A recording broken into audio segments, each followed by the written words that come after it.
إن الحمد لله رب العالمين، والعاقبة للمتقين، والصلاة والسلام على أشرف الأنبياء والمرسلين محمد وعلى آله وأصحابه أجمعين. أما بعد، فأعوذ بالله من الشيطان الرجيم. بسم الله الرحمن الرحيم. إنا أعطيناك الكوثر فصل لربك وانحر إن شانئك هو الأبتر. وقد قال النبي صلى الله عليه وسلم: من كان له سعة ولم يضح فلا يقربن مصلانا. رواه ابن ماجه. بزرگان محترم و برادران اسلام، مبارک مہینہ، مبارک ایام، مبارک راتیں چل رہی ہیں۔ مبارک مہینہ اس اعتبار سے کہ اس میں حج ادا کیا جاتا ہے، اور اس اعتبار سے کہ اس میں قربانی کا عمل کیا جاتا ہے۔ ذی الحجہ کا پہلا عشرہ دن بھی بابرکت ہیں اور راتیں بھی بابرکت ہیں۔ دن اس لیے بابرکت ہے، حدیث میں ہے، حضور اکرم صلی اللہ علیہ وسلم نے ارشاد فرمایا: جو شخص عشرہ ذی الحجہ کا ایک روزہ رکھ لیتا ہے، سال بھر روزہ رکھنے کا ثواب ملتا ہے۔ ایک روزہ رکھنے پر ایک سال روزہ رکھنے کا ثواب۔ اگر کوئی بندہ 9 روزے رکھ لیتا ہے تو بڑا خوش نصیب ہے کہ وہ 9 سال روزہ رکھنے کے برابر اجر و ثواب پاتا ہے۔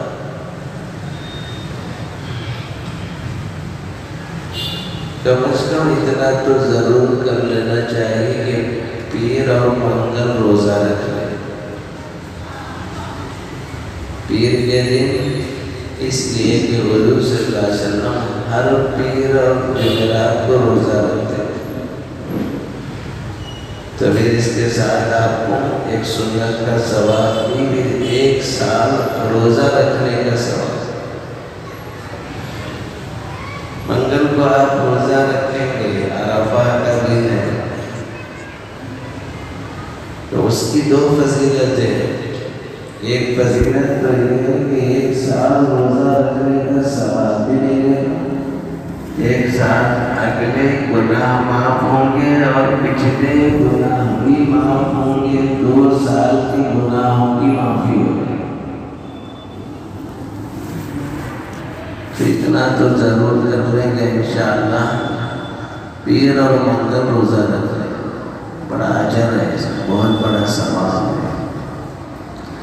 راتیں بھی بڑی قیمتی ہیں، جن میں ذکر بھی کہ اسی روایت میں حضور اکرم صلی اللہ علیہ وسلم نے ارشاد فرمایا: جو شخص ذی الحجہ کی راتوں میں عبادت کرتا ہے، تہجد پڑھتا ہے، ذکر کرتا ہے، تلاوت قرآن کرتا ہے، دعاؤں کا اہتمام کرتا ہے، تو اس بندے کو وہی اجر ملتا ہے جو لیلۃ القدر کا اجر و ثواب ہے۔ ہر رات کی عبادت لیلۃ القدر کے اجر و ثواب کے برابر ہے۔ کتنی بڑی سعادت مندی کی بات ہے۔ آپ دنوں میں تہجد نہیں پڑھتے، کم از کم اس راتوں میں اٹھیں، تہجد کی نماز پڑھیں، مقبول راتیں ہیں، یقین کی راتیں ہیں، اجر و ثواب کی راتیں ہیں۔ اس کے بعد سب سے سے مقبول عمل، سب سے محبوب عمل قربانی کا عمل ہے۔ قربانی کس کو کہتے ہیں؟ ما یتقرب الی اللہ عز وجل۔ قربانی کا لفظ قربان سے ماخوذ ہے، ہر ایسا عمل جس سے اللہ کی قربت حاصل کی جاتی ہے وہ قربانی کہلاتا ہے۔ چونکہ جانور کے ذبح کرنے کا منشا یہی ہے کہ اس کے ذریعے سے اللہ کا قرب حاصل کیا جائے، اللہ کا قرب حاصل۔ قربانی کا عمل واجب ہے یا سنت ہے؟ ائمہ کے درمیان میں اختلاف ہے احادیث کی روشنی میں۔ ائمہ ثلاثہ امام شافعی، امام احمد بن حنبل، امام مالک رحمۃ اللہ علیہ کی ایک روایت فرماتے ہیں قربانی کا عمل سنت مؤکدہ ہے۔ سنت مؤکدہ کا مطلب ایسی سنت ہے جس کی تاکید آئی ہے۔ ہر ایسی سنت جس کی تاکید آئی ہے اس کے چھوڑنے پر گنہگار ہوگا۔ لفظ کا فرق ہے، چھوڑنے والا سب کے نزدیک گنہگار ہوگا۔ جتنی نمازیں سنت مؤکدہ ہے وہ پڑھنا ضروری ہے۔ چھوڑیں گے، چھوڑنے کی عادت بنائیں گے تو گنہگار ہوں گے۔ فجر سے پہلے کی 2 رکعت سنت مؤکدہ ہے، پڑھنا ضروری ہے۔ ظہر سے پہلے کی 4 رکعت سنت مؤکدہ ہے، بعد میں 2 رکعت سنت مؤکدہ ضروری ہے۔ مغرب کے بعد 2 رکعت سنت مؤکدہ ہے، ضروری ہے۔ عشاء کے بعد 2 رکعت سنت مؤکدہ ہے، ضروری ہے۔ مؤکدہ جہاں بھی آ جاتا ہے تو سمجھ لینا چاہیے یہ وہ سنت ہے جس کی تاکید آئی ہے، اور تاکید آنے والی سنت کو چھوڑنے والا گنہگار۔ یہ ائمہ ثلاثہ جو سنت کہتے ہیں ان حضرات کے استدلالات میں بات لکھی ہے۔ حضور اکرم صلی اللہ علیہ وسلم سے پوچھا گیا ما هذه الاضاحی یا رسول اللہ، قربانیاں کیا ہیں یا رسول اللہ، اس کی کیا تاریخ ہے، ہمیں معلوم نہیں، آپ بتلا دیں۔ حضور اکرم صلی اللہ علیہ وسلم نے فرمایا سنت و ابیکم ابراہیم، کہ تمہارے باپ ابراہیم کی سنت ہے۔ فما لنا فیہا یا رسول اللہ، قربانی میں ہم کو کیا ملے گا؟ اللہ جزائے خیر دے حضرات صاحب، ایک سوال پوچھ کر ہمارے دین کے ہر مسئلے کو سمجھاتے ہیں۔ سنو کیا سوال ہے۔ حضور اکرم صلی اللہ علیہ وسلم نے فرمایا بِكُلِّ شَعْرَةٍ حَسَنَةٍ، جانور کے ہر بال کے بدلے ایک نیکی، ہر بال کے بدلے۔ پھر صحابہ کو نہیں رہا گیا، یا رسول اللہ بعض جانور ایسے بالوں پہ بال، بال پہ بال، بال پہ بال جمے ہوئے تھے جیسے پوٹلے کے اوپر۔ بالوں کی ایسی بڑی دنیا ہوتی ہے، بس آدمی دیکھتے ہی رہ گیا، کیا اس پہ بھی ثواب ہے؟ حضور اکرم صلی اللہ علیہ وسلم نے فرمایا بِكُلِّ شَعْرَةٍ مِّنَ الصُّوفِ حَسَنَةٍ، جن بالوں سے اون تیار کیا جاتا ہے بہت کثیر بال ہوتے ہیں، ہر بال کے بدلے نیکی۔ آج تک کسی نے بالوں کو نہ گن سکا، نہ شمار کر سکا، نہ اس کا اجر و ثواب کا پتہ لگا سکا۔ اسی سے روک کر مسئلہ سمجھنا چاہیے کہ بعض لوگوں کا یہ کہنا اتنے قربانیاں کرنے کی کیا ضرورت، اتنے قربانیاں کرنے کی کیا ضرورت؟ کچھ قربانیوں کے پیسے اکٹھے کر کے غریبوں کی شادی کی جائے۔ یاد رکھو، قربانی سے جو ثواب حاصل کیا جا سکتا ہے وہ دیگر صدقات سے حاصل نہیں کیا جا سکتا۔ جو اجر اس میں ملتا ہے قربانی کے دنوں میں، آپ کروڑوں روپے دوسرے صدقات میں خرچ کریں، جو ثواب قربانی کا ہے وہ ثواب آپ نہیں پا سکتے۔ جن کو اللہ سے محبت ہوتی ہے وہ لوگ ایسی باتیں نہیں کرتے، کیونکہ اللہ کے قریب ہونا، جو محبوب کے قریب ہونا چاہتا ہے وہ تو چاہتا ہے کہ زیادہ سے زیادہ پیسہ میرا قربانیوں پر لگ جائے۔ اسی لیے سیدنا محمد رسول اللہ صلی اللہ علیہ وسلم ہر سال 2 مینڈے اللہ کی راہ میں قربان کرتے تھے، بلکہ آخری جب حج کے موقع پر حضور اکرم صلی اللہ علیہ وسلم نے 100 اونٹ منگائے، 63 اونٹ تو خود حضور صلی اللہ علیہ وسلم نے اپنے دستے مبارک سے ذبح کیا، بقیہ حضرت علی سے ذبح کروایا۔ قربانی کے اس جانور کے اندر فلسفہ کیا ہے؟ فلسفہ یہ ہے اپنی محبوب چیز کو اللہ کے لیے قربان کرنا۔ اس میں جذبہ دیکھا جاتا ہے، آپ کی محبت ناپی جاتی ہے، آپ کی نیتوں کو دیکھا جاتا ہے، جانور کو نہیں۔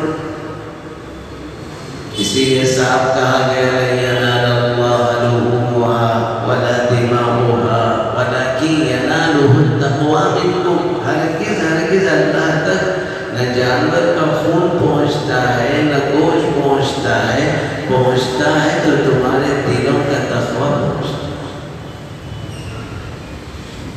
اسی لیے بعض اللہ والے جانوروں کو سے محبت کرتے، خوب اپنے سے کھلاتے پلاتے، یہ محبت کرنے کے بعد یہ محبت کیے ہوئے جانور کو راہ خدا میں قربان کرتے۔ حضرت شیخ الدین محمود الحسن گنگوہی رحمۃ اللہ علیہ کے بارے میں یہ بات ملتی ہے کہ حضرت رمضان المبارک کے بعد ہی 2 ماہ پہلے جانور خریدتے تھے قربانی کا، خود سے کھلاتے، خود سے پلاتے، خود سے سجاتے، بہت مانوس کرتے تھے۔ اتنا مانوس ہوتا جانور کہ حضرت درس دینے کے لیے گھر سے نکلتے تو وہ جانور بھی ساتھ حضرت کے ساتھ آتا، پھر وہ دور حدیث کے چوکھٹ پر پڑ جاتا، ادھر حدیث کا درس دینے کے بعد حضرت واپس ہوتے تھے تو یہ جانور بھی ساتھ حضرت کے واپس ہوتے، خود ہی کھلاتے، خود ہی پلاتے، خود ہی نہلاتے تھے۔ جب جانور کے ذبح کرنے کا وقت آتا تھا تو ادھر آنکھوں سے آنسو کی لڑیاں ٹپکتی تھیں، بارگاہ ایسی میں مولا میں جانور نے میں اپنی محبتوں کو تیری راہ میں قربان کروں۔ یہ ہے قربانی کا فلسفہ۔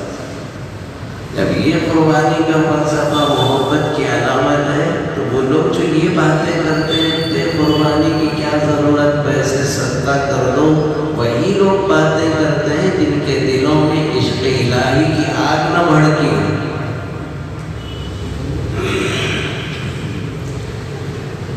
تو قربانی کا عمل ائمہ ثلاثہ کی یہاں سنت ہے۔ امام اعظم ابو حنیفہ رحمۃ اللہ اور امام مالک رحمۃ اللہ علیہ کی ایک روایت میں کہ قربانی کا عمل سنت نہیں واجب ہے، جیسے جمعہ واجب ہے، عید الفطر واجب ہے، عید الاضحیٰ واجب ہے، اس کا چھوڑنے والا جیسا گنہگار ہوگا قربانی کا بھی چھوڑنے والا گنہگار ہوگا۔ سب سے بڑی دلیل امام اعظم ابو حنیفہ رحمۃ اللہ علیہ نے قرآن مجید کی آیت کوثر سے استدلال کرتے ہوئے فرمایا، اللہ ارشاد فرماتے ہیں اے میرے محبوب میں نے تمہیں خیر کثیر عطا کیا، فصلی لربک وانحر، بس آپ اپنے کے لیے قربانی کیجیے، نماز پڑھیے اور قربانی کیجیے، نماز پڑھیے اور قربانی کیجیے۔ اللہ کا جو حکم ہوتا ہے وہ آرڈر ہے، وہ کم از کم واجب کا درجہ ہوتا ہے، اگرچہ کے بعد قرائن ایسے ہیں جہاں استحباب کا حکم ہوتا ہے، لیکن قربانی کی مسلسل سنت مؤکدہ حضور صلی اللہ علیہ وسلم کا اس پر پابندی کرنا، حضرت ابراہیم علیہ السلام کے ذریعے سے قربانی کی سنت کو قیامت تک اللہ جاری رکھنا چاہتے ہیں، اور پھر یہ حکم دے رہے ہیں کہ نماز جیسے ضروری ہے ویسے قربانی بھی تمہارے لیے ضروری ہے۔ معلوم یہ وہ قربانی واجب ہے۔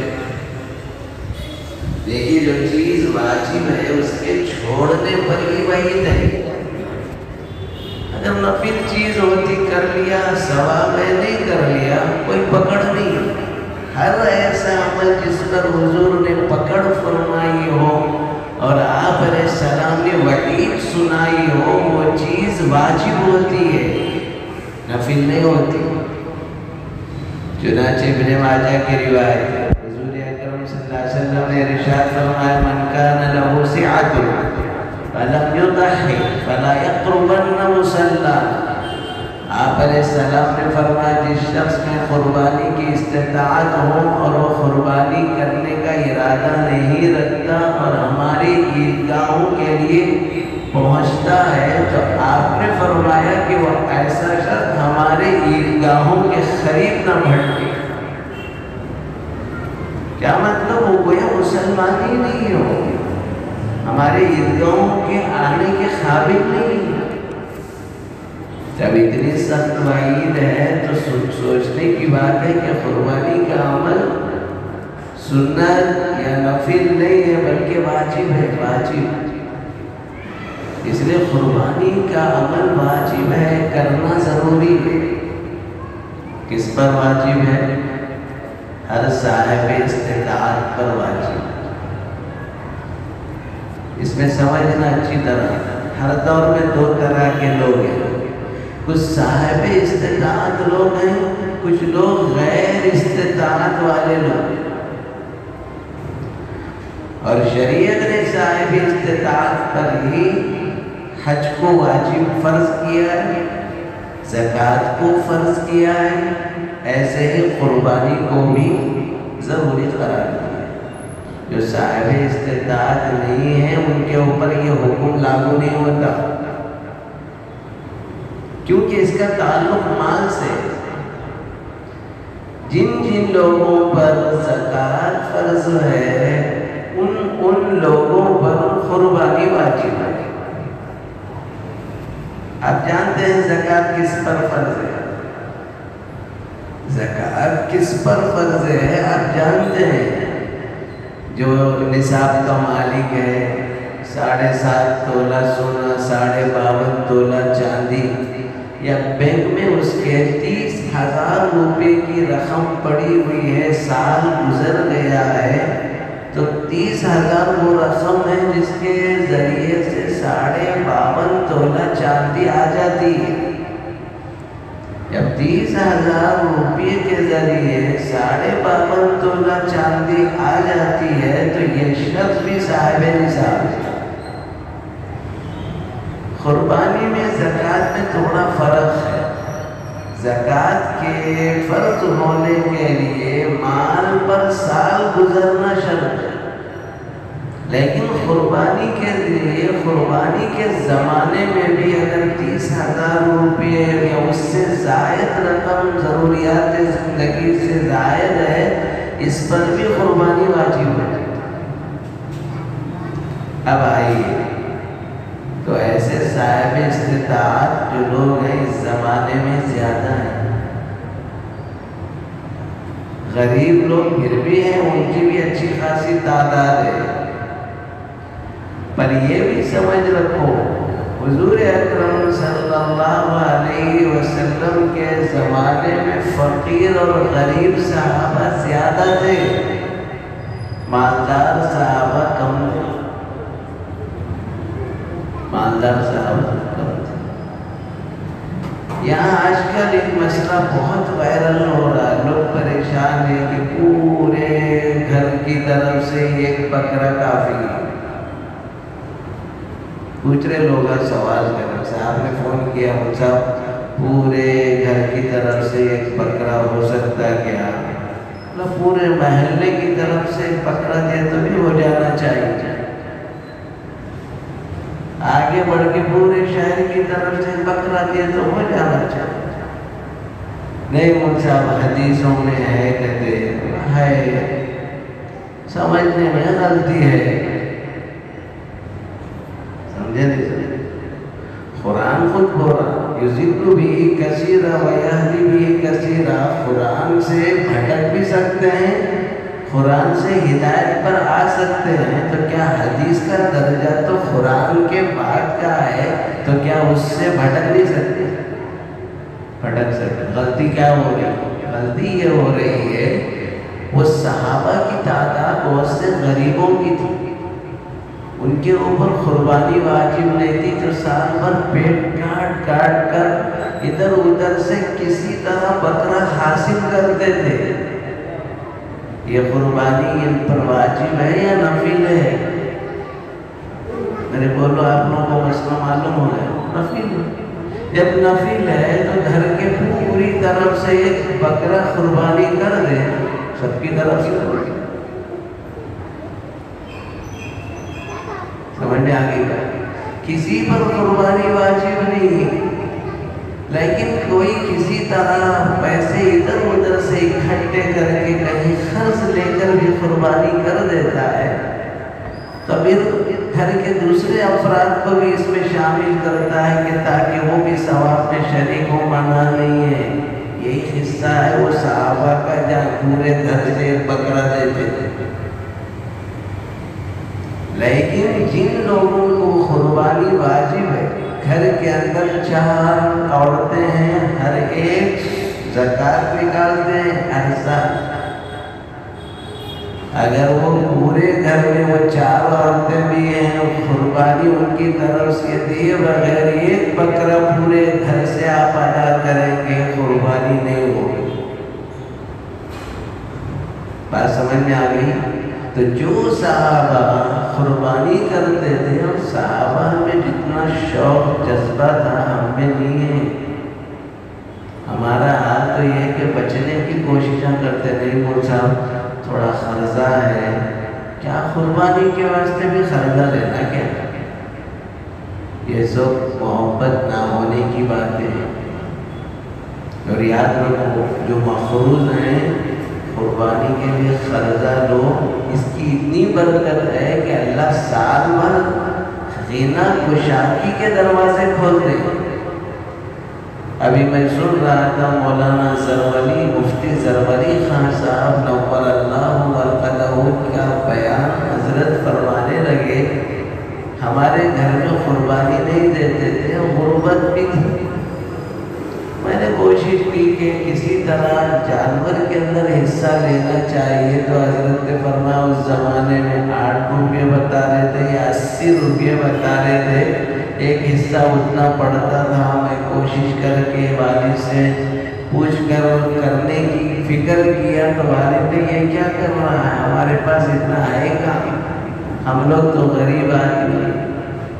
حضرت بہرحال اس در ادھر سے کوشش کر کے قربانی کر دی، اس کی اتنی بڑی برکت ہوئی کہ باپ کا پورا قرضہ اتر گیا، اور اللہ کا شکر ہے کہ اتنا دے دیا اللہ پاک نے کہ ایک بڑا جانور اگلے سال میں اپنے ہاتھوں سے ذبح کر دیا۔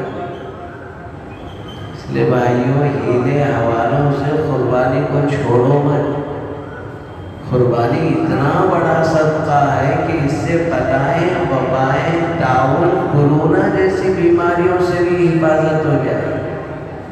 اس لیے کوشش کرو اس بات کی، پیسے کچھ اونچ ہو کوئی حرج نہیں، کہیں سے لے لو، بچی کی محبت ہے، شادی کے لیے مقروض ہو گئے، دکان کی محبت ہے، کاروبار بڑھانے مقروض ہو گئے، در و دیوار مٹی سے محبت ہے، گھر بنانے کے لیے مقروض ہو گئے، لیکن اللہ کی محبت نہیں، نبی کی محبت نہیں، دین کی محبت نہیں، 2500 روپے 3000 روپے خرچ کرنے کے واسطے بولتے مول صاحب قرضہ رکھ کے بھی قربانی دینا کیا؟ اللہ ہم سب کو ہدایت عطا فرمائے۔ حلالت قربانی کے لیے شریعت مطہرہ نے جانور بھی طے کر دیے، انہی کی قربانی ہونی۔ کیا ہے وہ جانور؟ پہلا اونٹ، دوسرا گائے یا بیل، تیسرا بھینس، ان سے بھی قربانی ہو سکتی۔ یہ شریعت کے مقرر کردہ جانور ہیں، انہی کی قربانی کی جائے۔ اسی طرح بکرا ہے، بکری، پوٹلا، یہ سب قربانی کے اجناس، انہی کی قربانی کرو۔ آپ بولیں گے نہیں مجھ صاحب جنگل سے ایک اچھا ہرن پکڑ کے لا لیا، قربانی کر سکتے کیا؟ نہیں ہوتی قربانی۔ قیمتی مجھ صاحب بہت بڑا مرغا ہاتھ لگا، اس کی قیمت جو ہے 1500 روپے، کر سکتے کیا؟ نہیں، قربانی نہیں ہے اس میں۔ وہی جانور کرنا ہے جو جانور قرآن حدیث کے اندر بتائے۔ پھر اس کی عمریں بھی ہے۔ اونٹ ہے تو 5 سال کا ہونا، 5 سال سے کم نہیں۔ گائے ہو، بیل ہو، بھینس ہو، 2 سال ضروری، اس سے کم نہیں۔ بکری ہو، بکرا ہو، پوٹلا ہو، 1 سال کا ہونا، اس سے کم نہیں۔ ہاں اگر کوئی پوٹلا ایسا کھا پی کر موٹا تنومن تندرست ہے جو 6-7 مہینے کا ہونے کے باوجود سال بھر کے جانوروں میں چھوڑا جائے تو 1 سال کا نظر آتا ہے، تو یہ شرط کے ساتھ قربانی اس کی بھی ہو سکتی ہے۔ اور یاد رکھو اپنا تو قربانی کا عمل کرنا ہے ہی، اس کے علاوہ اللہ نے اگر دیا ہے تو اوروں کی طرف سے بھی قربانی کرو۔ اور ان قربانیوں میں جس ہستی کا اس امت پر احسان ہے وہ سیدنا محمد رسول اللہ صلی اللہ علیہ وسلم کا احسان ہے۔ حضور اکرم صلی اللہ علیہ وسلم آخری سال جب قربانی کا عمل انجام دے رہے تھے تو حضرت علی سے فرمایا، علی شاید اگلے سال تمہارا نبی اس سرزمین پر نہ رہے، لیکن یاد رکھنا میری طرف سے ہر سال قربانی کرو۔ علماء فرماتے ہیں حضرت علی جب داماد ہیں امتی بھی ہیں، گویا امت کو کہہ کر گئے حضور۔ اس لیے آج اللہ کا شکر ہے کہ امت کے بہت سے افراد حضور اکرم صلی اللہ علیہ وسلم کی جانب سے قربانی کا عمل کرتے ہیں اور کرنا چاہیے۔ اس میں ذرا نیت کو بڑھانے کی ضرورت ہے۔ دیکھو قربانی کا جو بھی جانور ہے سب ذبح کرو، گوشت تو گھر کو چاہنا ہے، گوشت کھانا تو ہے ہی جی۔ اس میں کیا کرتے ہیں؟ میری طرف سے بکرا، حضور کی طرف سے گائے کا حصہ۔ ذرا سوچو کتنی بڑی بے ادبی، ہماری کیا حیثیت ہے حضور اکرم صلی اللہ علیہ وسلم کی شان کے ذات گرامی کے مقابل میں ہونا تو یہ تھا کہ سب سے اعلیٰ درجے کا جانور ہو میرے آقا محمد رسول اللہ صلی اللہ علیہ وسلم کے نام، اگرچہ کہ میرا حصہ گائے میں ہو کوئی حرج نہیں ہے، میں سرکار کے نام سے کروں۔ اللہ کے نبی کی خلق نصیب ہو، حضور کی محبت نصیب ہو۔ اور یاد رکھنا جو نبی پر احسان کرے گا، حضور تو وہ ہیں جو اعلیٰ احسان ہمارے اوپر کریں گے۔ جب ہماری قربانی حضور تک پہنچے گی تو اللہ کے نبی کی دعا لگے گی، زندگیاں بدل جائیں، بدلیں گے نہیں؟ یقین کے ساتھ تھوڑا سا نیت کو بدل۔ یہاں رک کر ایک مسئلہ سمجھو، بعض لوگ پوچھتے ہیں حضور کی طرف سے قربانی کرنا کیا ہے؟ کوئی یہ سوال نہیں کرتا بابا کی طرف سے کرنا نہیں، باپ کی طرف سے کرنا چاہیے۔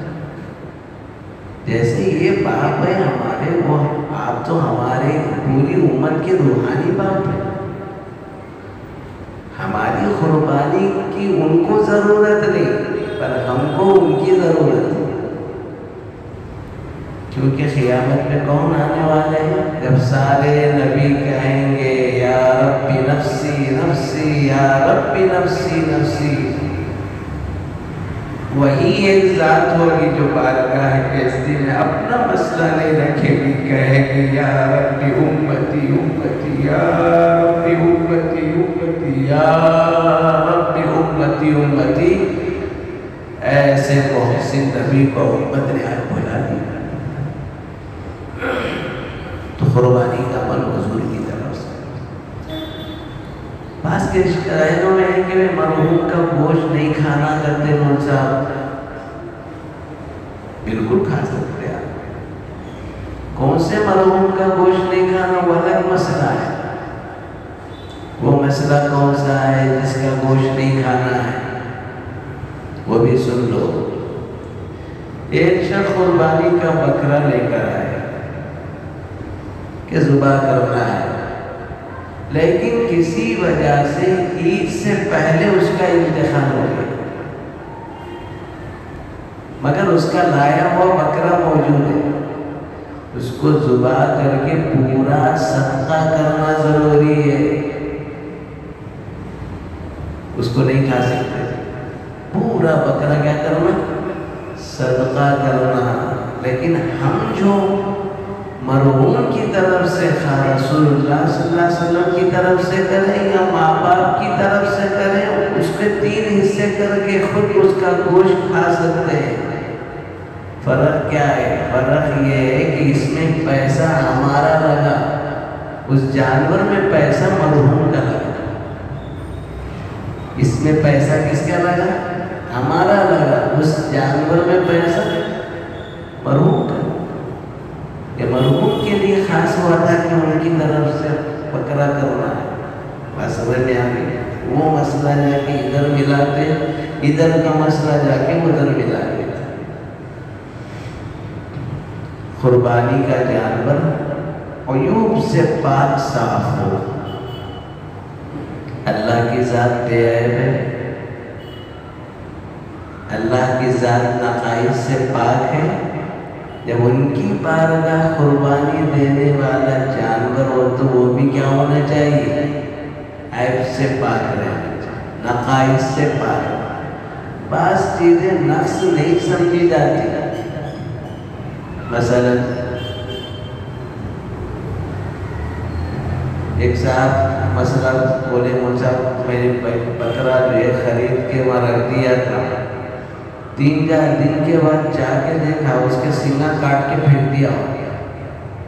میں بولا ارے میاں سینگا کہیں وہ کاٹا ہوں؟ بولے زیادہ مارا تھا، ڈچم ڈچا اتنا کر رہا تھا، برا ہنگامہ کر دے تو کاٹ کے چھوڑ دیا۔ اب پوچھے مول صاحب اس کی قربانی ہو سکتی ہے کیا؟ بالکل ہو سکتی ہے، کیونکہ سینگ کا ہونا عضو اصلی نہیں ہے، کیوں بہت سے جانور بغیر سینگ کے بھی ہیں، بہت سے جانور بغیر سینگ کے۔ لیکن اگر ایسا توڑا کہ اس کی وجہ سے زخم ہو گیا سر میں اور زخم گہرا ہو گیا، پھر یہ عیب دار ہے، ایسے عیب دار جانور کی قربانی درست نہیں۔ بعض مرتبہ نشان کے لیے لوگ کان وان کاٹ دیتے جانور، خریدتے وقت فون کرتے مول صاحب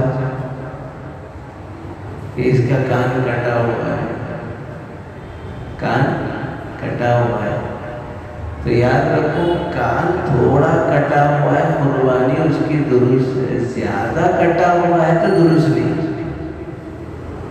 تھوڑا اور زیادہ کا معیار کیا ہے؟ مان لو کان اس کا 3 انچ کا ہے، 1 انچ کٹا ہوا ہے، 2 انچ باقی ہے، قربانی درست۔ لیکن اس کا الٹا ہوا، 2 انچ کٹا ہوا ہے، 1 انچ باقی ہے، قربانی درست ہے۔ یہی قصہ دم کا بھی ہے، دم کٹی ہوئی ہے، دم کٹی ہوئی ہے، اگر تھوڑی کٹی ہوئی ہے قربانی جائز ہے، زیادہ کٹی ہوئی ہے تو قربانی جائز۔ اس کے لیے معیار وہی ہے، 3 انچ ہے تو 1 انچ ٹوٹی ہوئی ہے، یا 6 انچ والی دم ہے، 6 انچ والی دم ہے 2 انچ تک کٹ سکتی ہے، 4 انچ کی دم تو رہنا ضروری ہے۔ تو بات سمجھ میں آ گئی؟ اچھا، کبھی کبھار ایسا ہوتا ہے کہ کوئی عضو بڑھ جاتا ہے۔ میں گزر رہا تھا ایک مرتبہ بازار گھاٹ سے، جب صاحب بولے مول صاحب یہ جانور ہے لیکن اس کے 2 نہیں 3 آنکھیں ہیں، بولے قربانی کرنا نہیں کرنا؟ میں جا کے دیکھا بابا 2 ہی تو دکھ رہے ہیں، نہیں مول صاحب اس کو کراس دیکھے تو اندر سے ایک اور آنکھ نکل کے آ رہی ہے۔ پھر کیا کرے، وہ چارہ لا کے ادھر ٹھہراتے ہیں، پلٹ کر دیکھتے ہی ہے اور ایک نکل کے اندر سے۔ میں بولا شوق سے قربانی جائز ہے یا نقص بھی ہے، یا تو ایکسٹرا ہے، کمی کا بھی ایکسٹرا ہو رہا، اچھا دیکھ رہا ہے، ڈبل دیکھ رہا ہے۔ سمجھ رہے نا؟ نقص بولے کمی نہیں ہونا، ایکسٹرا ہو گیا تو بھی بولتے کوئی حرج نہیں۔ تو بہرحال یہ سب مسائل کو مستحضر رکھ کر قربانی کے عمل کو انجام دینا چاہیے۔ جانور ایک دم دبلا پتلا ہے، مریض ہے، قربانی درست صحت مند ہونا چاہیے۔ اور یاد رکھنا، خصی شدہ جو جانور ہوتا ہے اس کی قربانی پسندیدہ ہے۔ فوتے جو ہوتے ہیں، مرد کے اندر فوتوں کو کاٹ دینا، جنسی خواہشات ختم ہو جاتے، حرام ہے، حرام ہے۔ مگر جانور کے فوتے کاٹے جاتے ہیں تو جانور موٹا بھی ہوتا ہے، اس کا گوشت مزے کا ہوتا ہے، تو پھر وہ جانور قربانی کے لیے مستحب ہے، یہ نقص نہیں ہے۔ اسی لیے حضور اکرم صلی اللہ علیہ وسلم ہمیشہ 2 مینڈوں کی قربانی کرتے تھے۔ وہ دونوں مینڈے کیسے ہوتے؟ موجوعین، خصی شدہ ہوتے تھے، ان کی خصی فوتے کاٹ دیے جاتے تھے اس کے، تو موٹا بھی ہوتا تھا، گوشت مزے کا بھی ہوتا تھا۔ آپ بولیں گے مول صاحب وہ نقص ہے، نقص نہیں ہے، اس کا فائدہ یہ ہے کہ جانور موٹا بھی ہوتا ہے، گوشت لذیذ بھی ہوتا ہے، اور حضور کی سنت ہے، مستحب ہے، حضور صلی اللہ علیہ وسلم کی سنت ہے، مستحب۔ اسی طرح جانور لنگڑا اگر ہے، لنگڑا اگر ہے تو لنگڑے کی بھی 2 قسمیں، ایسا لنگڑا کہ وہ تیسرا پیر زمین پر رکھ ہی نہیں سک رہا، سمجھ نہیں آ رہی بات؟ تو اب وہ چل بھی نہیں سکتا، قربانی کے لیے میں اٹھا کے لا کے لیٹا کے ذبح کر رہا ہے، سمجھے نہیں سکتے، اس کی قربانی درست نہیں۔ ایسا لنگڑا بنے، عام طور پر لانے کرنے میں کہیں مارا لگ جاتے تو لنگڑ کے چلتا، یہ لنگڑ کے تھوڑا بھی ٹیک کے چل رہا ہے تو اس کی قربانی جائز ہے، اس کی قربانی جائز ہے۔ اچھا، ایک مسئلہ اور بھی ذہن میں رکھو، کبھی جانور کو ذبح کرتے وقت جانور ادھر ادھر ہوتا تو کبھی چھرا آنکھ پہ لگ کے آنکھ پھٹ جاتی ہے، اب کہاں معلوم ہے؟ اب اس کی قربانی درست ہے یا نہیں؟ ہدایت ثالث میں یہ مسئلہ لکھا ہے، مقصود کے وقت اگر عیب پیدا ہوا تو وہ عیب نہیں ہے، اس کی قربانی جائز ہے۔ مقصود کیا تھا؟ قربانی کرنا، مقصود پورے ہوتے وقت میں آنکھ کو لگ گیا، یہ عیب میں شامل نہیں ہے، قربانی درست ہے۔ سمجھ رہے ہیں؟ مسئلوں کے اندر تھوڑی سی مولانا اسی لیے بول رہے ہیں، آپ لوگ ایسی باریکیاں رہتے ہیں جس کو سمجھنے کی ضرورت ہوتی ہے، اس لیے آپ لوگ بیٹھو، سنو، سمجھو دین کے مسائل، باریکیاں کیسی ہیں اس کے۔ تو یہ سب مسائل ہیں۔ جانور ذبح خود سے کرنا چاہیے۔ بعض لوگ مانتے ہیں صاحب چھرا پکڑے تو ہیبت ہوتی، کاٹے تو ایسا لگتا میرا دم نکلنا کیا ہے، اچھا ہے نا، پسندیدہ ہے، میرا دم نکلے سر کا دکھنا، تو اللہ تو یہی دیکھنا چاہتا ہے۔ ان اللہ لا ينظر الى صوركم واموالكم ولكن ينظر الى قلوبكم ونياتكم۔ اللہ یہ نہیں دیکھتے کتنے لاکھ کا جانور ہے، کتنے بادام، کتنے کاجواں، کتنے پستے کھلا کے لایا، یہ نہیں دیکھتے۔ اللہ کیا دیکھتے ہیں؟ دل کی نیت کو دیکھتے ہیں، تقوی کو دیکھتے ہیں۔ تو اس لیے یہ ضروری ہے کہ آدمی خود سے ذبح کرے۔ تو ذبح کرنے والے کا چہرہ قبلے کی طرف ہو، جانور کا بھی چہرہ قبلے کی طرف ہو۔ تو اب یہ ہے قبلہ، تو آپ کا منہ قبلے کی طرف رہنا، اس جانور کو بھی قبلے کی طرف پیر کر کے لیٹا۔ ذبح کرتے ہوئے اٹھانا ہی پڑتا، سمجھ رہے؟ وہ کوئی حرج نہیں، بسم اللہ اللہ اکبر کہہ کر ذبح خود ہی کرے۔ کبھی کبھار ذبح کرتے وقت اپنا ہاتھ نہیں چلتا تو خصاب بھی لگاتا ہاتھ، اس کا بھی بسم اللہ اللہ اکبر بولنا ضروری ہے۔ سمجھ میں آئی بات؟ نہیں خالی پکڑا ہوا ہے کنڈا آپ کو ذبح کر رہا ہے تو آپ کا بولنا ضروری ہے، جب چھرے کو وہ پکڑ رہا ہے تو پھر اس کا بولنا بھی ضروری ہوتا ہے۔ اس کے بعد کہ اللہ اس کو قبول فرما فلاں ابن فلاں کی طرف سے، یہ دعائیں بھی ہیں، انی وجہت وجہی للذی فطر السماوات والارض حنیفا وما انا، یہ سب مستحب ہے، ضروری نہیں ہے۔ ضروری ذکر کیا ہے؟ بسم اللہ اللہ اکبر۔ مرد بھی ذبح کر سکتا، عورت بھی ذبح کر سکتی ہے۔ ذبح کرنے کے واسطے پاکی بھی شرط نہیں ہے، ماہواری ناپاکی میں عورت بھی ذبح کر سکتی ہے۔ مرد کو نہانا ہے، غسل کرنا ہے، تو بغیر غسل کرے کہ بھی جنابت کی حالت میں بسم اللہ اللہ اکبر کہہ کر جانور کو ذبح کر سکتا ہے۔ اتنی سہولت ہو جائے، کیونکہ وہ ذکر ہے، اور ذکر ہر حال میں کیا جا سکتا ہے، پاکی کی حالت میں بھی، ناپاکی کی حالت میں بھی ذکر کیا جا سکتا ہے۔ پھر جانور کے گوشت کے 3 حصے کرنا افضل ہے، مستحب ہے۔ پورا رکھ لے کے کھا رہے ہیں وہ بھی جائز، پورا بٹوارا کر رہے ہیں وہ بھی جائز، سمجھ میں آ رہا؟ مستحب یہ ہے کہ 3 حصے کریں، ایک اپنے گھر کے لیے، دوسرا اپنے عزیز و اقارب کے لیے، تیسرا غریبوں، مسکینوں، پڑوسیوں کے لیے۔ اس طرح 3 بکرے اگر کر رہے ہیں تو ہے 1 بکرا گھر کے واسطے، 1 بکرا رشتہ داروں کے واسطے، 1 بکرا غریبوں کے واسطے۔ مستحب ہے، تینوں اسٹور کر کے رکھ لے رہے، کوئی مسئلہ نہیں۔ اصل تو اللہ جذبے کو دیکھتے ہیں، گوشت کی کوئی اہمیت نہیں ہے۔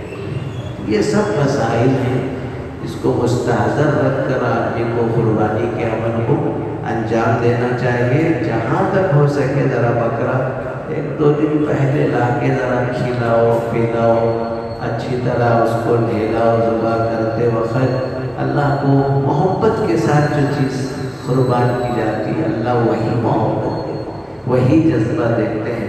بس پروردگار سے درخواست ہے اللہ سب کی قربانیوں کو اپنے کرم سے، فضل سے قبول فرمائے۔